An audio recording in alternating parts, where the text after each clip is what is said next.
Welcome back to another episode of Off the Carousel here on the Field of 68. And I am joined today by new Siena head coach and a guy that, for the first time in 22 years, is involved with a college basketball program that is not named the Syracuse Orange. Gerry McNamara. G-Mac, appreciate you being here, man. Rob, my pleasure. I think you and I kind of got started together. I think one of my first weekends on the road recruiting, you and I met each other. So full circle, man. It's that you're dating me there, which means I'm getting feeling a little bit old. So, you have 2 decades of wardrobes with nothing but orange hues. What have you done with all those clothes? Are you just saving them for like when you got to go back up for football games? What are you doing with those? I don't think I'm gonna have much time in the fall to get down there for anything football. The one thing I'll say is like regardless of what, like Syracuse is always gonna be my alma mater. I think that's the beauty of it.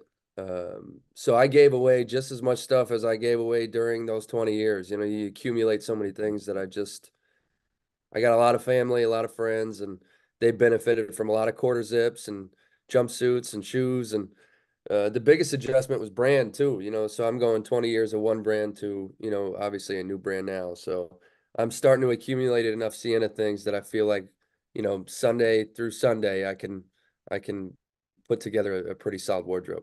Yeah, I feel like college basketball and maybe specifically the Syracuse program more than anything else. It's like it's unique in the sense that I consider you intricately woven into like the fabric of the DNA of that program because of the national title, because of, I'll never forget the run in the Big East tournament that you had. Like there's so many things that you did as a player at Syracuse. And then obviously you were on staff at that program for what, like 16 years or something like that before you got this job.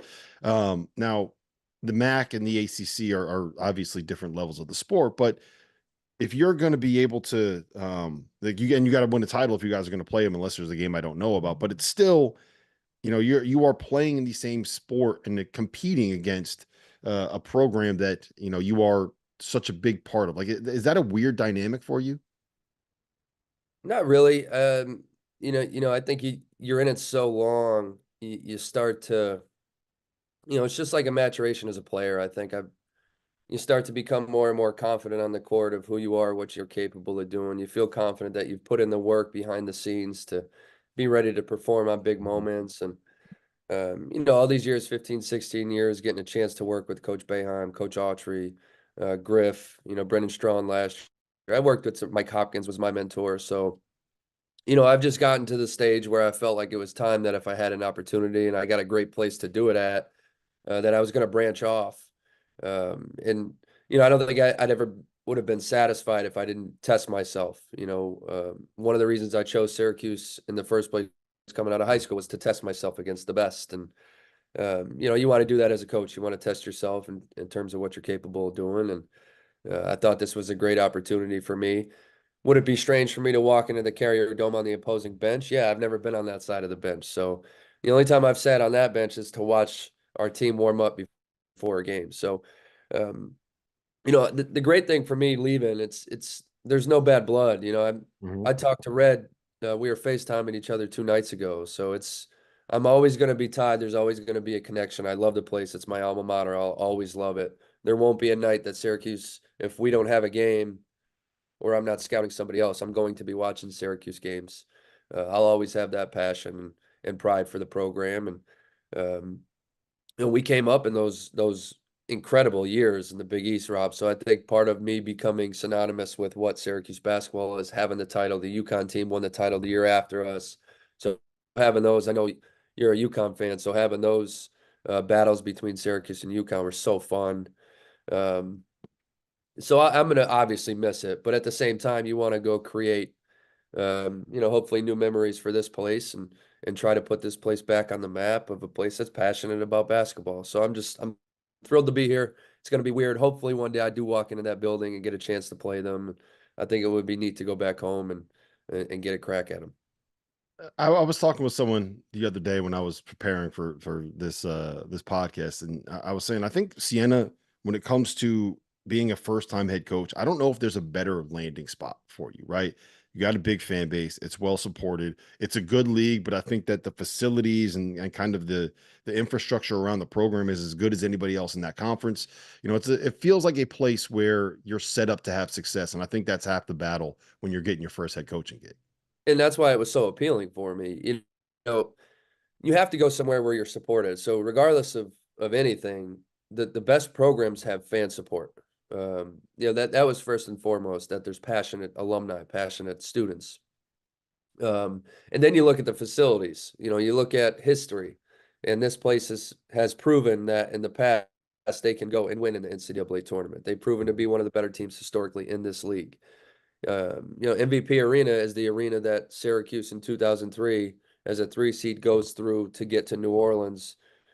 So I made a Final Four through the arena that I currently am coaching, being the head coach at. I think UConn 2 years ago went through this arena. LSU, Iowa, that game with the women's this year was in that arena, and I watched it. It was great. So it matches everything. You have incredible fan support, a passionate fan base, and you have the facilities. Our practice facility is terrific, and our MVP arena is as good as any arena in college basketball. So, to answer your statement or question, yes, I think it's pretty accurate. The place is set up for support, and as a head coach, as a program, that's the most important thing, that you're supported. What has been the biggest surprise about the program? Maybe something that you didn't really realize about Siena, the school, the area since you got there. I knew it was passionate. I didn't quite realize how passionate. So, and that's probably, again, it goes back to the appeal. You can't go anywhere in Syracuse, New York without walking in to grab a sandwich at lunchtime and someone like, "Hey, man, how's the team going to be this year?" And it was in the first, it was speed dating, for me, like with the area, with everything. We're getting recruits on campus. So I was learning the area on the fly. And it was the same thing. I'd walk in, we'd have a recruit on campus, and we'd go into a place for lunch for the first time, and the owner would come out, say hello, introduce himself to a family. Um, so that's the biggest surprise, I think. It was even bigger than I realized of, hey, this is a big deal. People do support it. People are excited about this. And, I think it resonated with the guys that we had on campus, that we were trying to sell them the vision, like, hey, this is what I think this place is.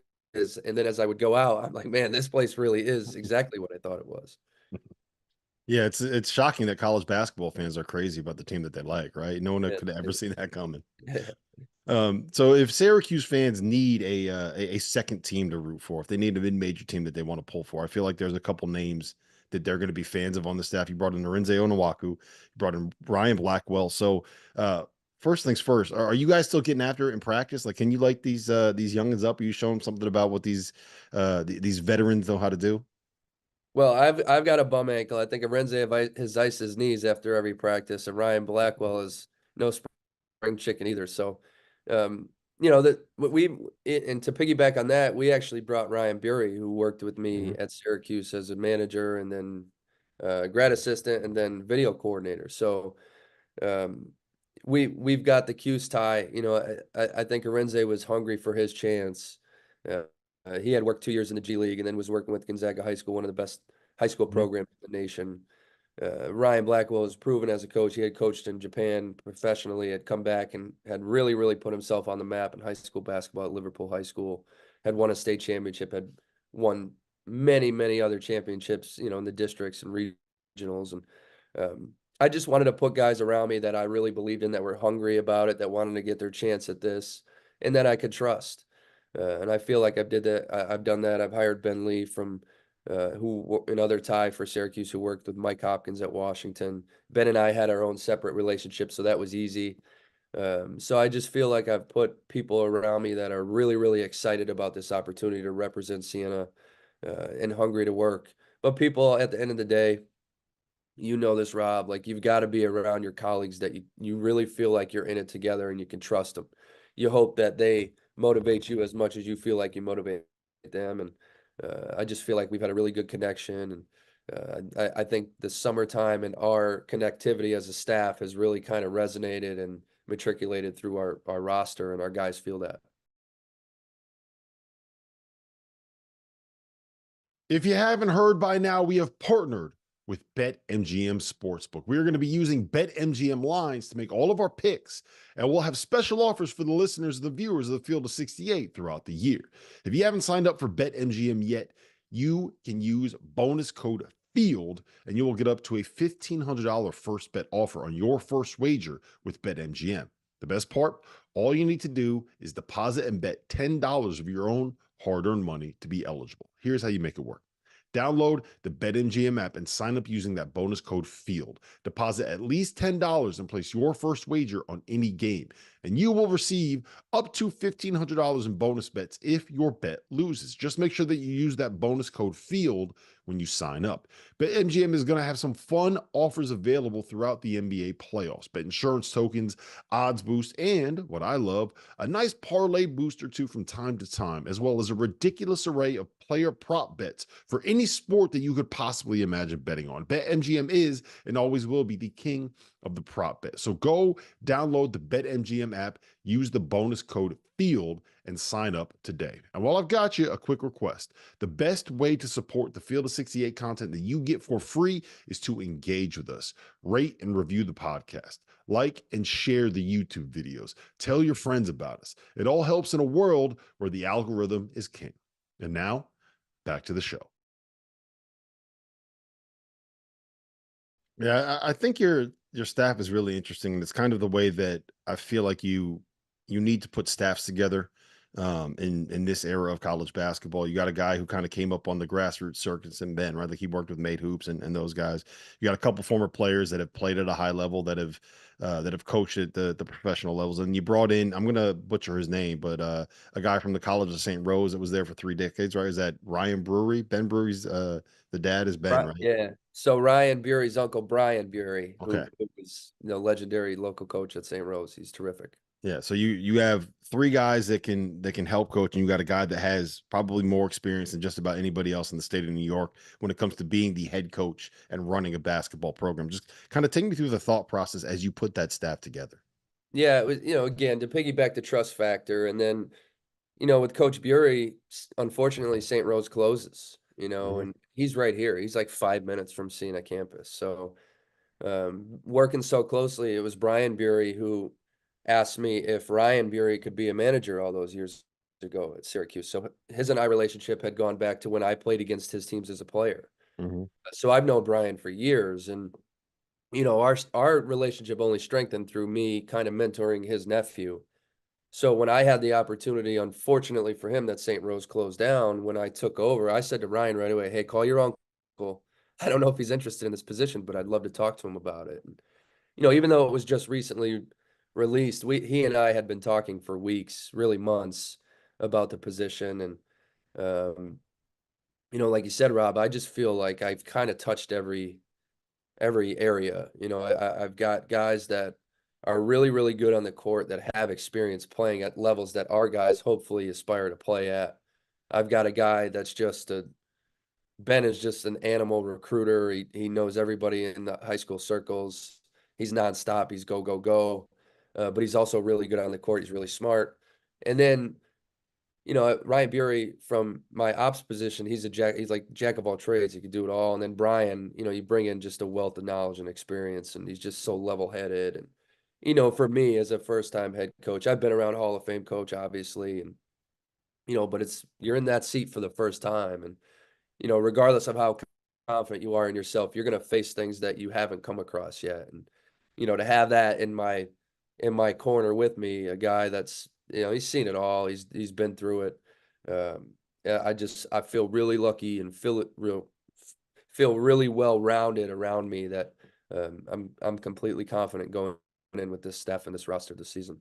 So now that you have a staff built and a roster kind of put together, how much time are you spending getting to know the MAAC? How familiar are you with some of these other teams in the league? I feel like this is a conference that always has a team that's a threat. Everybody knows how good Iona is, right?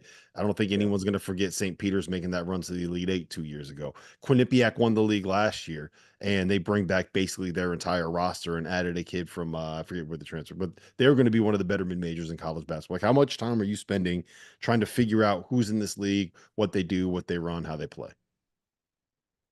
It's a little give and take. I don't want to overwhelm myself in the off season, because I know when I get started, I'm going to dive fully in.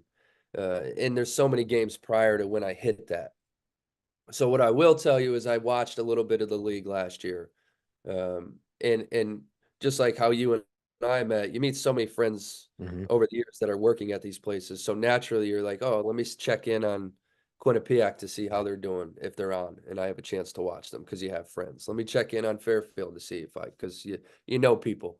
Bryson Goodine, who I recruited at Syracuse, had a big year at Fairfield last year. So every time they were on, I tried to catch them. So the fear in that is I don't want to overwhelm myself and pull away time in the summertime that I can maybe spend with my own group, with my own staff, where I know when it comes, December and January, I'm going to overwhelm myself with the first 11 games that these teams play anyway.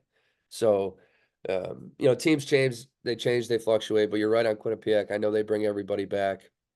A lot of other groups kind of got separated, and how the transfer portal and the day and age we're in. But, to be honest with you, Rob, I'm looking more at November 4th. I'm really focused on those first two exhibitions. We have a close scrimmage and one exhibition. So those are really where my mind is at more so than anything, because I have to continue to learn and evolve my own group, to hopefully by the time that league play comes around, we're starting to round into our best version. You would like to think that preseason schedule kind of sets you up to continue to get better. And by the time you do hit league play, you're starting to round into better form. And I know how good the league is because I've watched the league the last few years, and there's always fluctuation. So regardless of Quinnipiac or Fairfield, who were neck and neck, I think last year to win the league, Quinnipiac pulls it out. When you go to that tournament in Mhm. Atlantic City, who gets through? St. Peter's, so it's just one of those things. If you look back historically, the league is separated very, very small. And I'm used to this because of the ACC.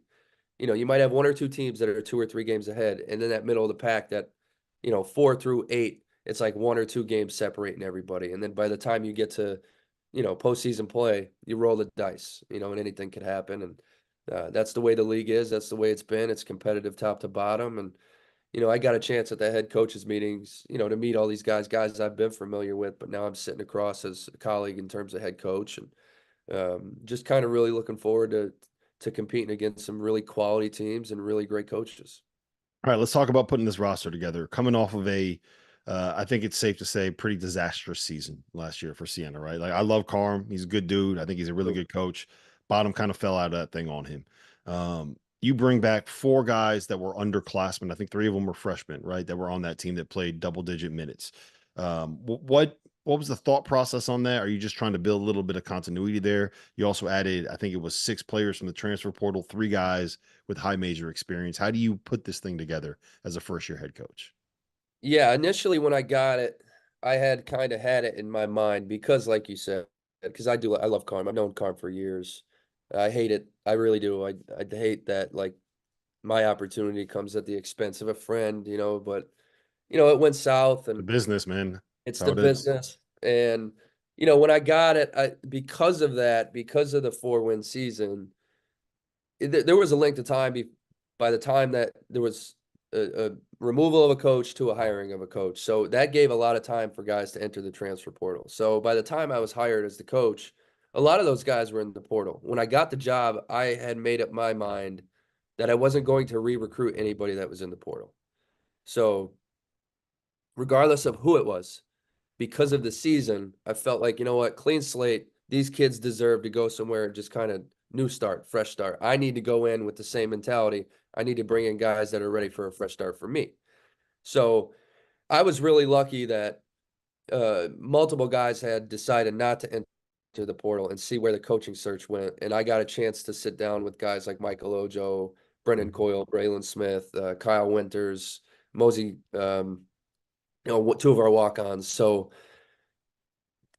those guys have been kind of so crucial for me because they were the first believers. So when I went out to recruit the next group, where I was able to, kind of strike quickly in the front court with Peter Carey from Syracuse, Miles Wilmoth, those guys were already in place, believing in what, sitting in this office, of what I envisioned the program to be. And I've gotten nothing but their full maturity and attention from the time that we've started our first practice. So those guys were kind of the cornerstone of what I was about to start. And then I was able to go out and recruit. I felt like when we touched on the front court, I needed to address scoring. Marcus Jackson, who's local from Albany. I recruited Andre Jackson. It was Syracuse, UConn down to the end. I know you're happy about how that one turned out. I wasn't, but I had developed such a great relationship with that family. When Marcus went into the portal, I called his mother, Trish. I said, Trish, I'm not going over two. I got to coach him. So I brought in just such a winning culture piece in terms of the most selfless, how Andre was, like just incredibly selfless, all about win, and we'll lay down the line for you every night. Kind of a jack of all trades. You could play him at the point offensively, but he could guard the three because of his toughness defensively. So bringing in him, a guy like Major Freeman, JUCO guy who's just, the kid's really good. I think he's a lot better than people realize. Justice Schultz, who I brought in, who played, he's from my area, Wilkes-Barre, PA, and averaged 20 at Lock Haven. Reed Ducharme, who I recruited at Syracuse, had a visit at Syracuse, and felt like this, I need an opportunity. I need somewhere to go showcase, who believed in me the most out of high school. And I sat him right here. I said, I did. So why don't you go showcase what I think and you're capable of doing? So, I know there's a lot more guys that, we recruited along the way, and I could touch on all of them, but I just felt like the way we built out our roster in terms of efficiency, we had the first 8 kids that touched campus for visits committed. That really all 9, and we lost. That's pretty good, man. We were 9 for 9 actually, and then the 9th one got a call from a higher major team. I don't know, so I understand, sympathize with his situation. I get it. So I just felt like we were really efficient in terms of the vision, and that first group that stayed, I'm really grateful for, because now when you're bringing kids in on visits, these kids were here doing workouts. So now you could actually bring a kid in and they could be like, hey man, like I've been here for 2 weeks with the staff. Like I really like them. They're about the work. Like they treat us right. They're very honest with us, and they get in the gym with us. So that first group that stayed through the hiring process, I'm grateful for, because they allowed me to start to build out and branch out into what my culture was going to become. Yeah, and it helps when you are recruiting guys and you have a team to recruit them to, as opposed to like, hey, these are our facilities. There's no one practicing because we don't have anybody on the roster yet, which is Yeah. something And that then has happened. and then as the summer progressed, it became really easy for us, because we were in our 4 hours a week. Mhm. So now as I had visits in the summer, like they were watching me run an hour of practice. So, everyone's going to negative recruit. I know what people are going to say about me. Like, oh, he's a first-time head coach. But the recruits, when the coach is saying it to the recruit's like, well, I just watched him coach. So that was the advantage for me in the summertime, Yeah. was they could watch me coach my team. So that was the best. Like that was the most. I was like stressed out. Like I'm running in this direction, and then it was like as soon as I got the guys on campus, it was like I'm back to what I love to do. And now I'm working. So from June 3rd to August 3rd, Rob, I'm telling you, it was as much fun as I've ever had. That's good, man. That's good to hear. All right, last thing I got for you. If we look up in February and Siena is sitting, first place, the game within first place, near the top of the MAAC standings, what is the one thing, the most important thing that has happened for you guys? The most important thing would be staying in the process. That's the thing that, even the last huddle we had before these guys dismissed, they'll be back this week. We can't cheat our process. And if we're there in January, it's because we were willing to work on a Tuesday in July. That's our process. So you're going to go in stretches where you're really good, where you hopefully run off 3-4 games in a row. You could hit that stretch where you lose 2, 3, 4 games in a row. Do you continue to stay in your process? Do you avoid the outside noise? Are you continue to communicate with your teammates? Are you staying in this huddle? Once you start to see one guy pull here, pull there, or man, this is this, and you start to make an excuse. We talked about staying in our process, being a no excuse group. And if we're there in January, it's because we've bought into the daily grind of what it takes to be there when it matters. And I've been around it. That's one of the things that I've communicated with our team, is I've been around teams at Syracuse where we look dead in the water. You lose 4 or 5 or your last 5, and you hit the Big East or ACC tournament and you win 2 or 3 games, and you get into the tournament and you win 3 or 4 games, and you're in a Final Four before you know it. So you know, if you can continue to stay in your process and not get too far outside that huddle, that's why we'll be there when it matters. GMAC, you look great in green and gold, man. Don't let anyone tell you otherwise. Appreciate